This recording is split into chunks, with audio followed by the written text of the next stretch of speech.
Hello everyone, hello. Cesare here with some more Final Fantasy 14. Realized that I'm missing something from this window. I'll have to add it in later. Anyway, let's talk to Emet-Selch. The other Lycaons have been taken care of. The incident is resolved and life in Elpis continues as normal, or ends, as the case may be. Rationally speaking, I understand Hermes' argument. No matter how well we deserve the rest, there is a pang of sadness when a colleague leaves us. Yet never has a departure caused me such grief as Hermes appears to feel. What must it be like to experience such torment?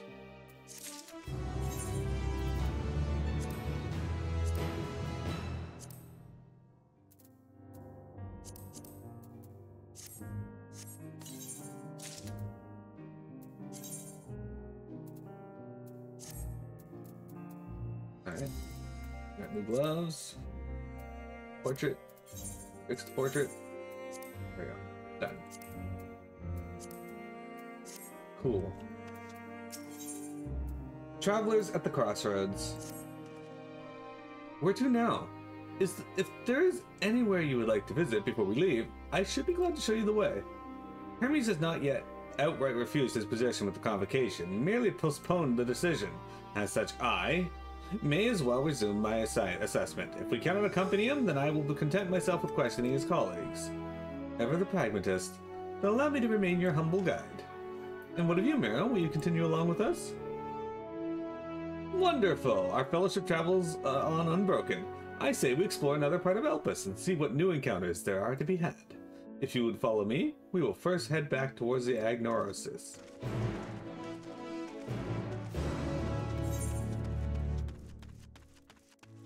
Alright, this would be closer, but the time it would take to teleport wouldn't really grant us any real benefits, so may as well just run there.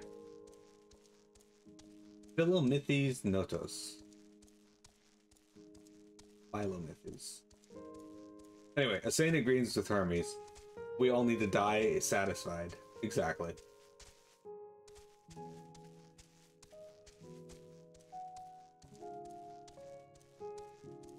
Asane, would you fight Hermes? If you were given, let's say, $40.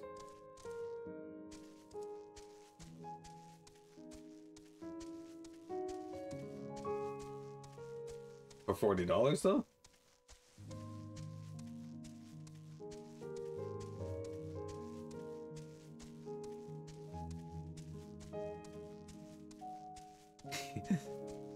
For 7,200 gil. I don't think that's the equivalent of $40.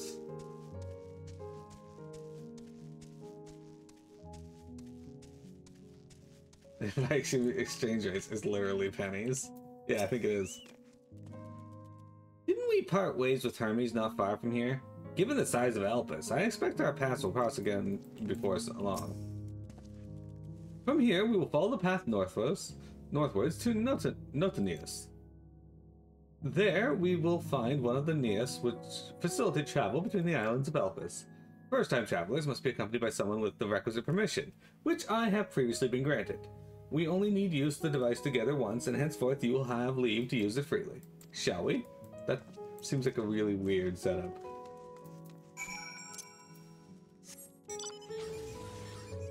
Hey, there's a shark man there. I think that's a hunt. It's also really weird to me. Yeah. That'll Lotus. It also seems pretty weird to me that they have like rare hunts at in Elpis.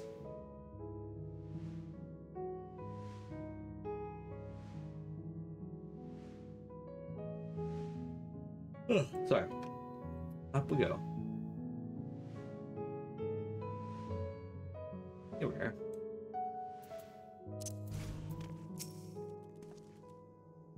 Unless the need is pressing, I won't be tracking Hermes with my ethereal sight. 'Tis poor manners to spy on someone's comings and goings in such a fashion, so don't ask. Social conventions notwithstanding, perceiving ether requires deliberate and intense concentration, and we otherwise keep our eyes on the corporeal world. Here we are. Notaneus. The Neas will take us to Calamelius Zephyrs, the western island. That's it right there, looming large over us. Step this way and we can soon admire the view from above.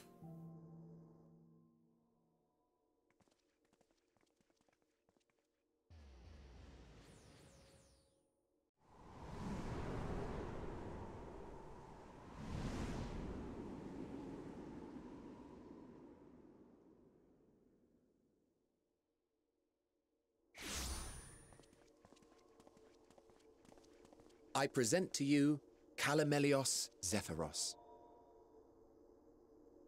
Here you will find a number of testing facilities, as well as the observation hub of Poiton Oikos. Right then. Let's begin by...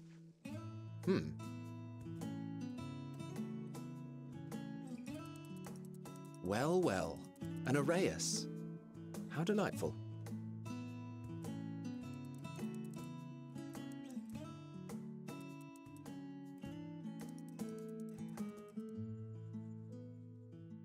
And what, pray tell, is that? Ah, that's a new species of shark. We approved the concept but a few days ago. Sharks are among the most popular sea creatures. Rare is the day when someone does not submit a new concept. At first, they were largely orthodox, consideration given to such things as size and environmental impact. And then a whimsical someone thought to bestow it with flight, another superior intelligence. And then the floodgates burst, concepts with multiple heads or arms and legs, and so on and so forth. It was getting absurd. A part of me wanted to tell them to go away and find something else to create, but in the end I couldn't deny their passion. And here we are.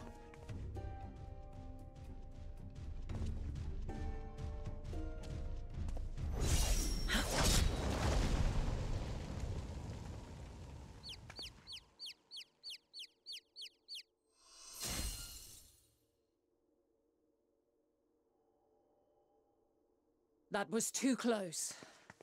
Are you unharmed? Well now, if it isn't a pair of familiar faces. Venat, that we should meet you here.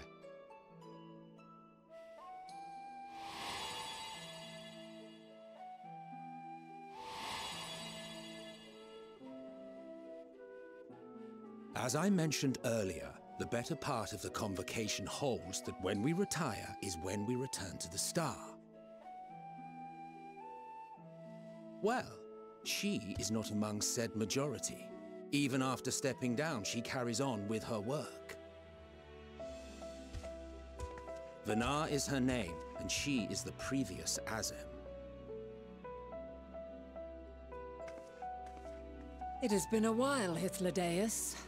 You look well. Less so, Emet-Selch.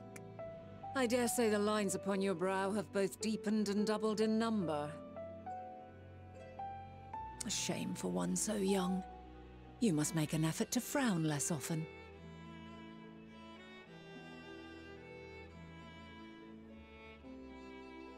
Easier said than done, thanks to your unruly successor. How is she, if I may ask? Incorrigible as ever. Rushed headlong into a volcano on the brink of eruption just the other day.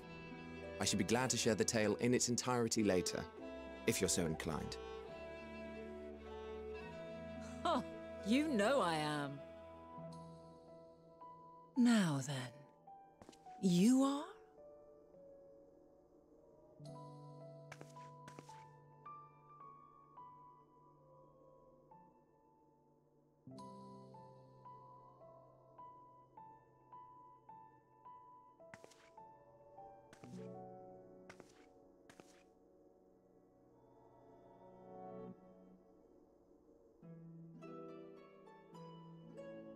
I say, have you perchance come from the future?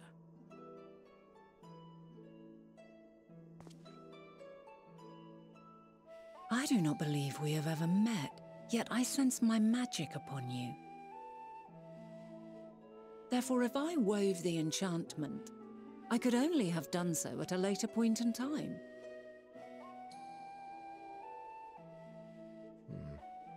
What manner of magic is this, if I may ask? A traveler's ward, of course. It prevents the corruption of one's ether.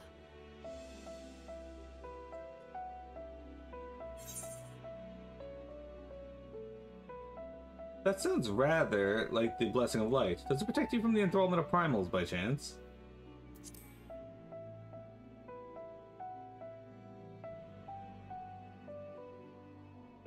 I see you are not ignorant to its presence. And while there are many protective spells, the one you bear is unmistakably mine. Hold on. From the future? That's absurd.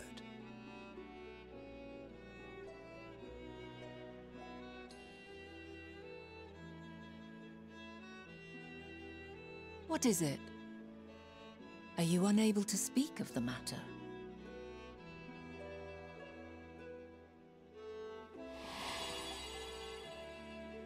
The reality to which you must return exists as a result of the final days. You cannot reshape the past to undo the tragedies of the present.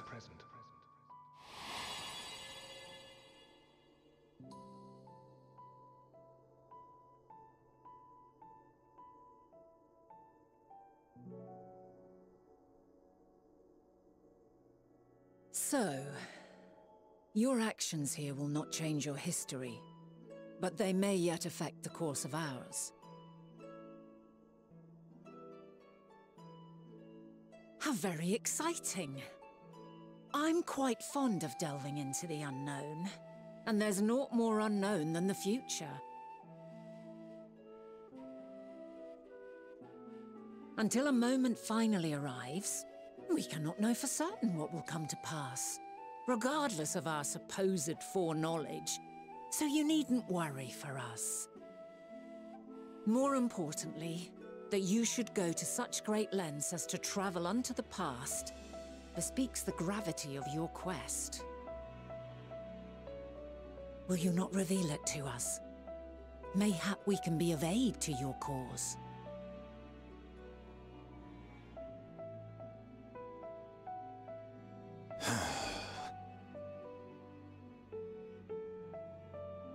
If this is true, then you've been keeping quite the secret to yourself. As a representative of the Convocation, I will hear it all. Your identity, purpose, everything.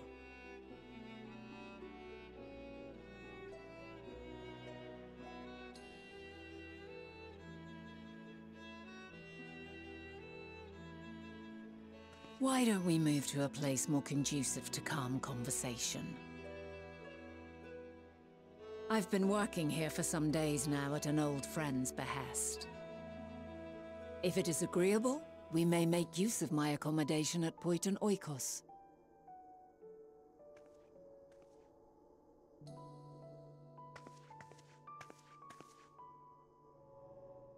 We were meant to meet. I am certain of it. Else I wouldn't have marked you so clearly and sent you unto myself in the past.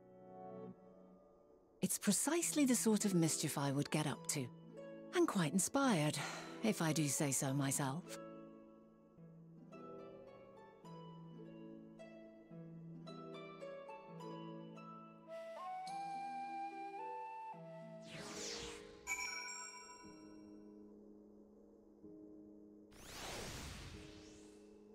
Alright, we're gonna need someone else here. Venat. She knows us. If you recall, this is the image that appeared to us on the boat when we spoke to Hythlodaeus at the beginning of the expansion. And there I thought you were a harmless, straight familiar. As far as I'm concerned, this nebulous talk of future this and changing history that can wait. First, I mean to find out exactly who you are and what you hope to achieve here. The future, our future. I'm deathly curious to hear more. My apologies.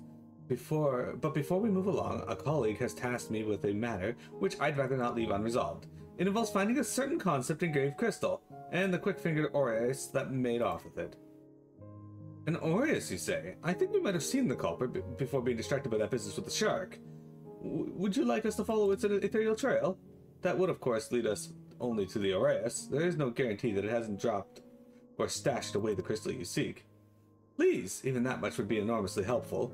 While you are hunting down the thief, I can follow behind and scour the forest floor just in case. Could I ask you to join the search? I would appreciate another pair of eyes to cover the land west of here. Many thanks. There's a small bridge leading into Point Oikos.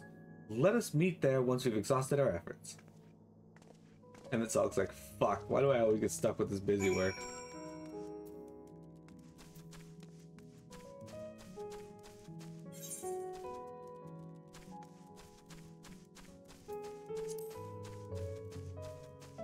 Look at that guy. Millennium. That's fucking huge. Why does it need such huge antlers?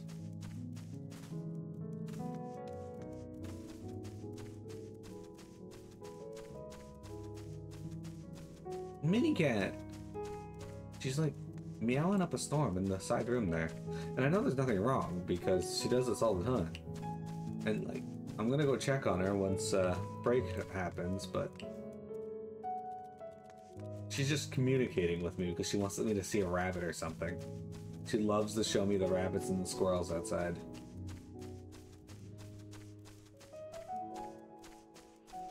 Oh, there's an ether current here. Alright. Just saying, does Bounty ever do that? Get really excited to show you something?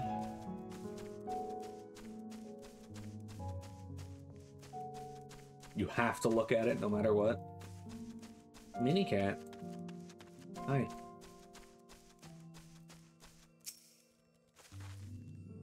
Hello, Mira. Hello, Mira.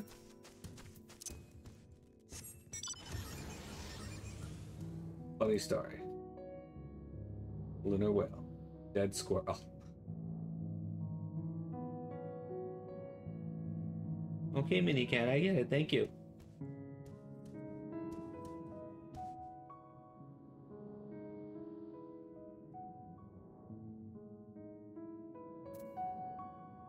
You really had to look at it? Dad, look at this. Look, it's dead. It's there, it's dead. The problem you present is vexing enough without adding the old Azem into the equation.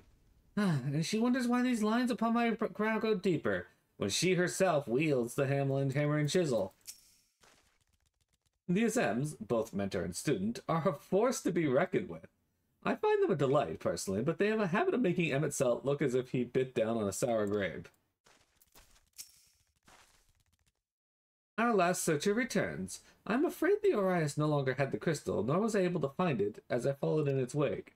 I don't suppose you fared any better.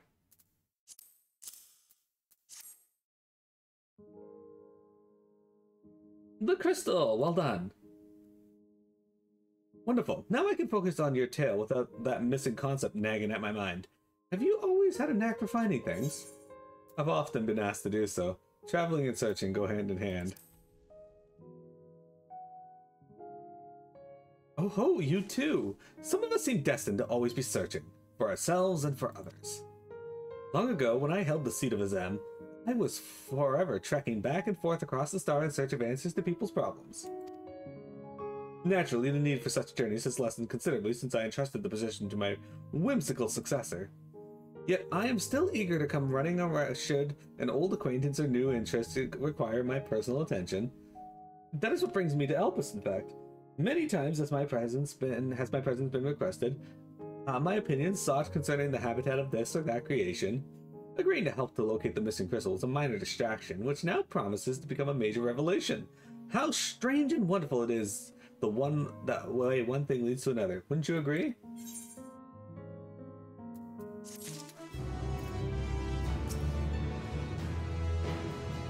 So here's the same thing. A past not yet come to pass. Thank you again for your timely help. Now then, 'tis time I return this stolen property. If you would go on ahead to my accommodation, I will join you as soon as I have attended to that task. Follow the path straight and to the building at the top of the slope. I have the entire place to myself, so we can speak without fear of being disturbed or overheard.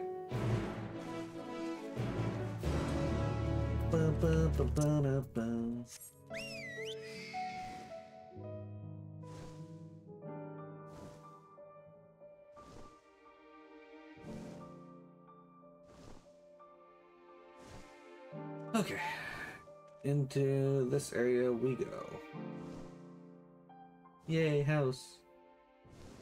Oh, it's already here. You needn't be nervous around Venat. Those white robes mark her as one of fair and impartial reasoning. Aside from the emissary, Hythlodaeus, such garb is only worn by those who have stepped down from public office to serve as advisors. Whatever you have to say, she will listen without judgment. Yes, this will be far more comfortable than interrogating you on the side of the road.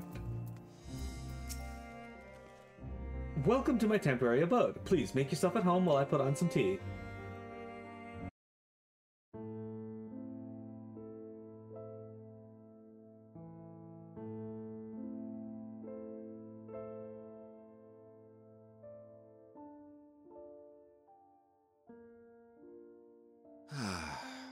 A wonderful aroma.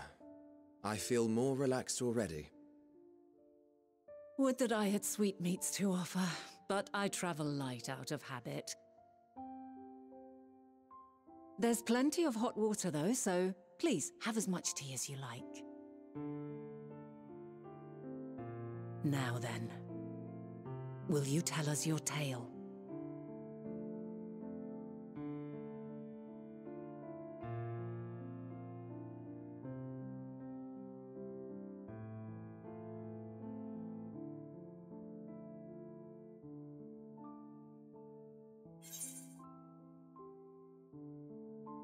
Calamity called the final days has befallen the world. The world has been sundered, broken into shards. Mankind is being forced to flee the star.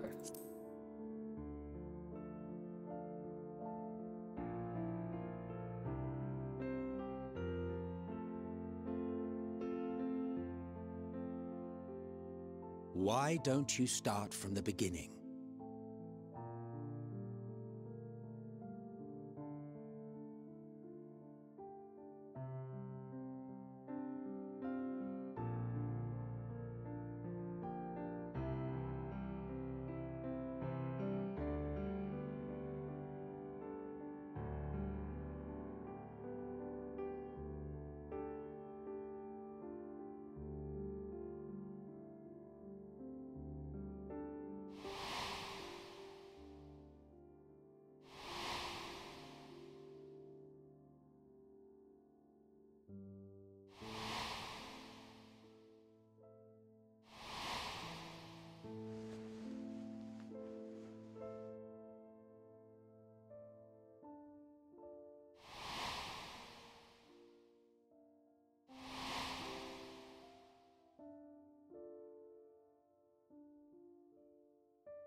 Preposterous.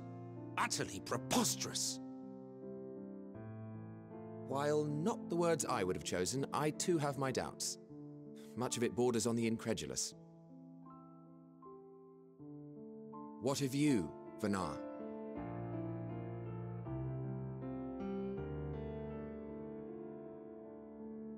Not knowing the precise details of the first final days, it is difficult to determine the veracity of the tale. Supposing it is all true, I must ask myself why I would do what I did. Why would I feel I had no recourse but to oppose the 14 and create this Hythlodaeus? Circumstances change, of course, but it would not have been an easy decision regardless. No, there must have been a reason. One compelling enough to force me to take such drastic measures. Then there is the Elpis flower, which I said would serve as a guide. That it's of import to your mission is plain, but your presence here leads me to believe that this place also holds significance. But what could it be? What are we meant to accomplish?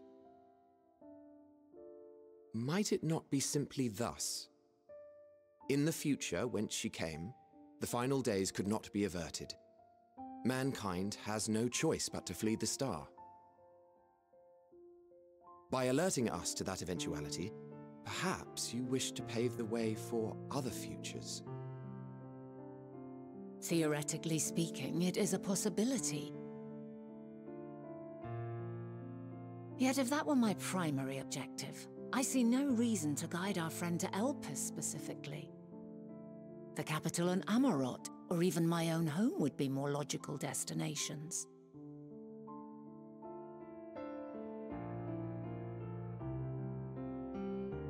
True, true.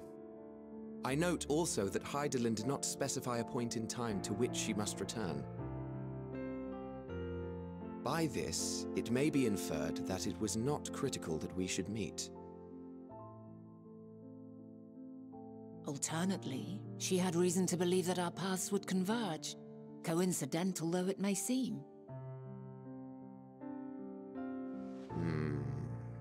This is quite a puzzle, and we do not have all the pieces. Hardly any, but we do have one immutable fact. If the final days are indeed as described, they will bring death to all that I hold dear. Yet despite being afforded long years of preparation, the only provisions I could make were for flight. Nay, my first and foremost endeavor would be to find a way to forestall the coming doom. Given that even the 14 failed, mayhap you deemed it impossible. Nothing is impossible. This I have always believed. And if Hythlodaeus is indeed me, she would believe the same. Listen to yourself. Are you seriously entertaining the notion that you are a messianic figure in some far-fetched tale?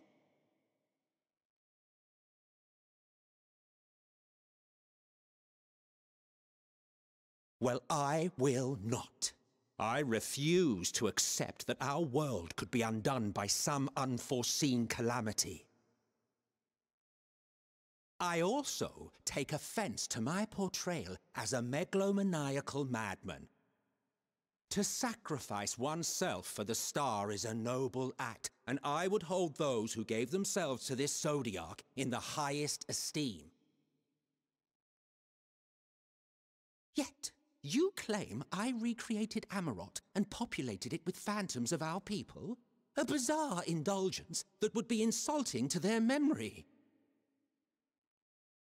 Worse still, I even invited you there. Literally invited my own downfall. Why would I do something so idiotic and inexplicable?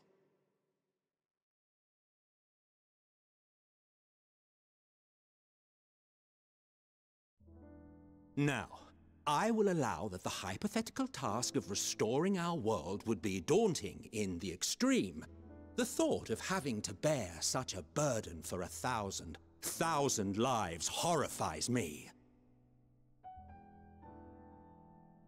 But I would never forsake my duty. I would never forsake my brethren.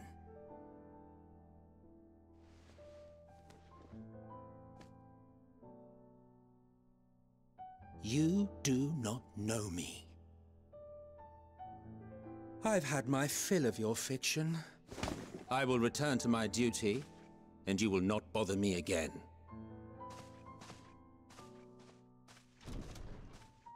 Emet-Selch! Wait!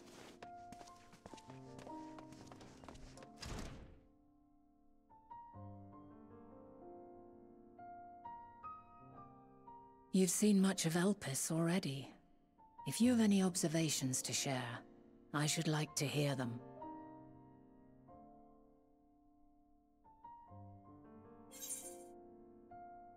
Dynamis is the key to all this. Hermes and Meteon are somehow involved.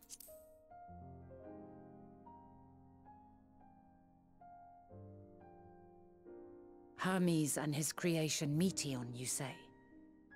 If Dynamis is the self-same energy as Akasha, as it likely seems, then those two may well be at the center of the calamity to come. This warrants further investigation.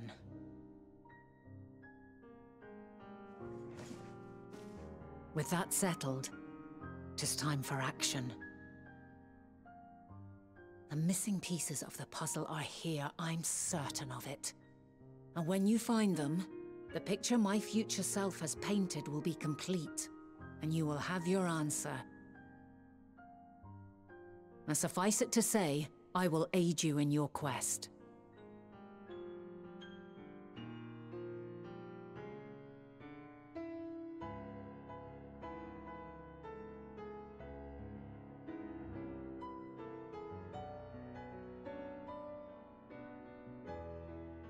Have faith. If Emet-Selch is the man Azum described to me, we've not seen the last of him.